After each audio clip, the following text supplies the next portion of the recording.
Welcome. In front of me I have ALCATEL 1S 2021, and today I will show you how you can add widgets to your home screen. So the first you have to be on your home screen and then click and hold on the empty place, tap on widgets below.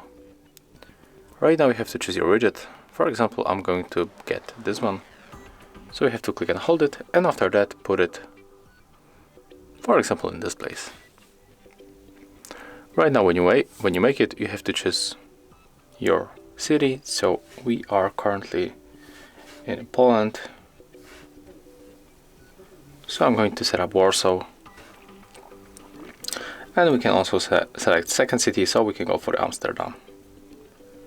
As you can see right now, our widget is attached to the screen, and when you click and hold it just like that, and after that release, you can change size of that widget. When you click and hold again, you can move it for another screen.